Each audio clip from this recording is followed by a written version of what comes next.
আসসালামু আলাইকুম ভিউয়ার্স, আশা করি সবাই ভালো আছেন। তোমার সামনে একটি মাইক্রোওয়েভ ওভেন দেখতে পারতেছেন। তো এই মাইক্রো ওভেনটি আমি কেবল ঠিক করলাম। তো আপনারা যদি একটু আইডিয়া নেন তাহলে আপনাদের এটা মেরামত করতে সহজ হবে। অবশ্যই একটু ভিডিওটা মন দিয়ে দেখবেন।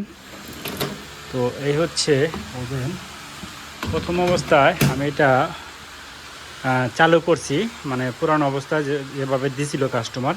চালু করার পরে এখানে কয়েক সেকেন্ড চলার পর এখান থেকে দেখা যায় যে ভিতরে স্পার্ক করতেছে, অর্থাৎ ফায়ার করতেছে। তো আসলে সমস্যাটা কী ছিল আপনাদের দেখাই, আপনারা বুঝবেন। তো সমস্যাটা ছিল এই যে আপনার ম্যাগনেটন যে কয়েলটা আছে, তো এই কয়েলটা এটা হচ্ছে নতুন কয়েল, ঠিক আছে। আর এটা হচ্ছে পুরাতন কয়েল।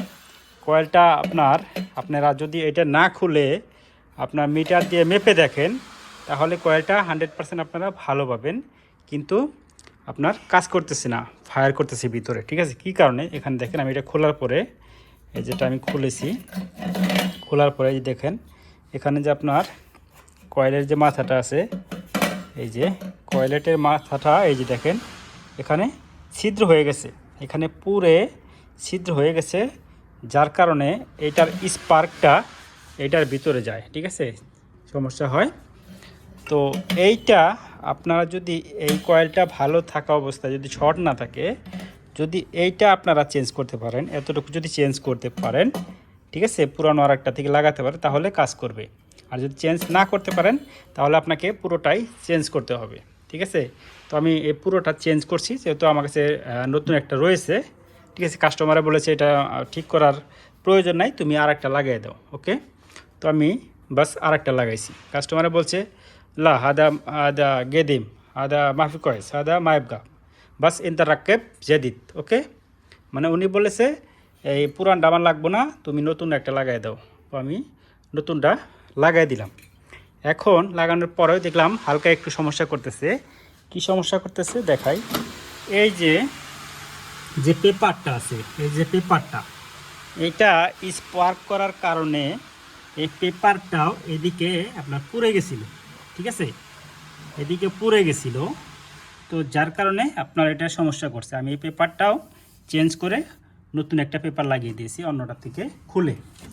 এখন আমাদের এটা কাজ করতেছে। এখানে দেখেন এই যে পানি দিলাম, ওকে, এই যে পানি দিলাম, দেওয়ার পর যদি মেশিনটা চালু করি, প্রথমে স্টপ, তারপরে যে এটা আপনার গ্রিল করা যায়, দুইটা কয়েল, এই যে গ্রিলের কয়েলটা, এটা গ্রিল করা যায়, এই যে গ্রিল।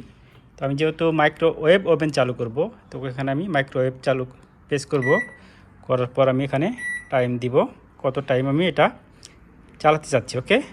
এদিকে দিলাম, দেওয়ার পর আমি স্টার্ট বাটনে চাপ দিব, স্টপ। এটা একটু সময় নেয় আপনার এটাই করতে।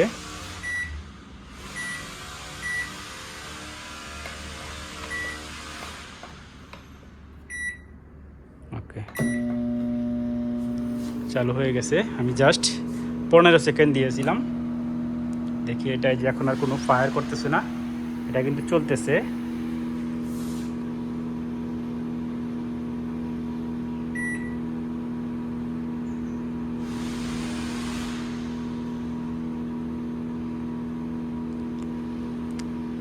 এটা মানে ওভার 30 সেকেন্ড নিচে আপনার কন্টিনিউ করবে, একবার অফ হবে একবার অন হবে, ওকে।